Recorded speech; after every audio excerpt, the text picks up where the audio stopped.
পশ্চিমবঙ্গের নতুন সরকারের পক্ষ থেকে ঘোষণা করা হয়েছে আগামী জুন মাসের ১ তারিখ থেকেই অন্নপূর্ণা ভাণ্ডার চালু করার কথা। অন্নপূর্ণা ভাণ্ডার কারা পাবেন আর কারা পাবেন না, কিভাবে আবেদন করতে হবে, সেই সব প্রশ্নের উত্তর মিলেছে।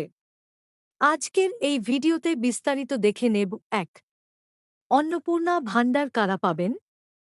২. অন্নপূর্ণা ভাণ্ডার কি যোগ্যতা দরকার। ৩.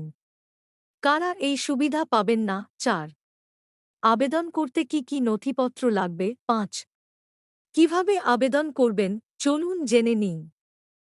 পশ্চিমবঙ্গের মা বোনেরা এতদিন প্রাক্তন মুখ্যমন্ত্রী মমতা বন্দ্যোপাধ্যায়ের লক্ষ্মীর ভাণ্ডার প্রকল্পে ১,৫০০ এবং ১,৭০০ টাকা করে পেতেন।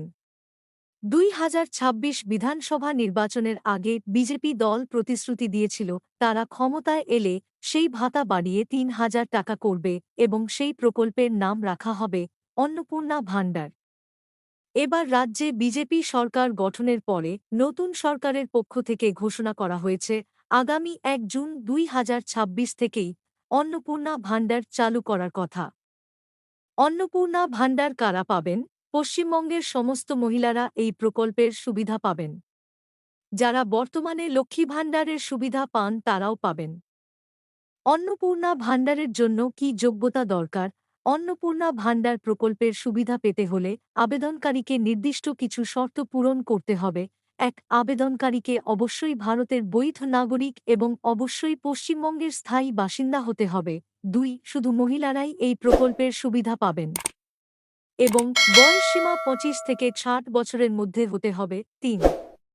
নিজের নামে ব্যাংক অ্যাকাউন্ট থাকতে হবে এবং ডিবিটি চালু থাকতে হবে, অর্থাৎ ব্যাংকের সাথে আধার সিডিং করা থাকতে হবে। কারা এই সুবিধা পাবেন না। রাজ্যের নতুন সরকারের নারী ও শিশু কল্যাণ মন্ত্রী অগ্নিমিত্রা পাল জানিয়েছেন ভাতা দেওয়ার আগে একটি বিশেষ অ্যানালিসিস বা বিশ্লেষণ করা হবে। এই ক্ষেত্রে কাদের নাম কাটা যাবে নিচে জানানো হল। ১. যারা ভারতের বৈধ নাগরিক নন, যাদের নাম SIR এর মাধ্যমে ভোটার তালিকা বা নাগরিক তালিকা থেকে বাদ পড়েছে। ২. মৃত ব্যক্তি, যদি তাঁর নামে আগে লক্ষ্মীর ভাণ্ডারের টাকা আসত কিন্তু বর্তমানে তিনি মৃত, তবে অন্নপূর্ণা ভাণ্ডারের ক্ষেত্রে তা বন্ধ করা হবে। ৩. যারা ভুয়ো নথিপত্র দিয়ে আবেদন করবেন। নেতৃত্বের দাবি, বর্তমানে লক্ষ্মীর ভাণ্ডারে অনেক অযোগ্য ব্যক্তি সুবিধা পাচ্ছেন। অন্নপূর্ণা ভাণ্ডারে সেই স্বচ্ছতা বজায় রাখা হবে যাতে প্রকৃত অভাবী মহিলারা বঞ্চিত না হন। আবেদন করতে কি কি নথিপত্র লাগবে।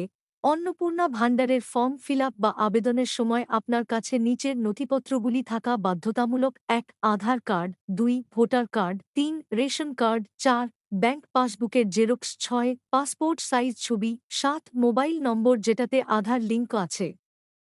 কিভাবে আবেদন করবেন। অন্নপূর্ণা ভাণ্ডার প্রকল্পে কিভাবে আবেদন করব। বর্তমানে এই প্রশ্নটিই সবচেয়ে বেশি ঘুরপাক খাচ্ছে মহিলাদের মনে। সাধারণত অনলাইন এবং অফলাইন দুভাবেই আবেদন গ্রহণ করা হতে পারে।